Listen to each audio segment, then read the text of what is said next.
తెలంగాణలో కాంగ్రెస్ ప్రభుత్వం సింగరేణి మీద పూర్తి స్థాయిలో ఫోకస్ పెట్టినట్లుగా కనపడుతుంది.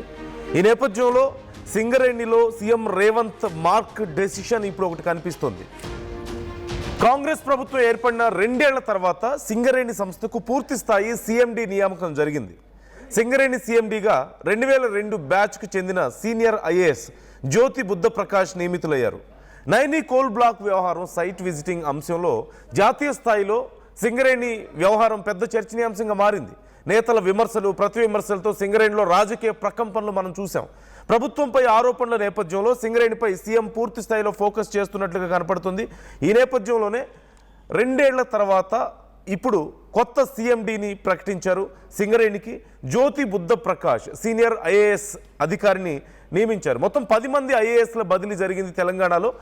దీంట్లో భాగంగా సాంఘిక సంక్షేమ శాఖ కార్యదర్శిగా ఉన్నటువంటి జ్యోతి బుద్ధ ప్రకాష్ను సింగరేణి కాలరీస్ కంపెనీ లిమిటెడ్ సీఎండీగా నియమించారు.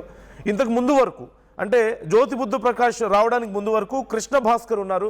ఎఫ్ఎస్సిగా ఫుల్ అడిషనల్ ఛార్జ్గా ఆయన ఉన్నారు. ఆయనే పూర్తి స్థాయిలో ఇక్కడ బాధ్యతలు నిర్వహిస్తూ ఉన్నారు. 2024 వరకు ఎన్ శ్రీధర్ అప్పుడు సీఎండీగా ఉన్నారు. 2024తో ఆయన పదవీకాలం పూర్తయింది.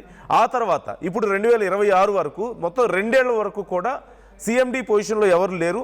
ఫుల్ అడిషనల్ ఛార్జ్లో మాత్రం కృష్ణ భాస్కర్ ఉన్నారు. ఈ నేపథ్యంలో ఇప్పుడు జ్యోతి బుద్ధ ప్రకాష్ను సీఎండీగా నియమించారు.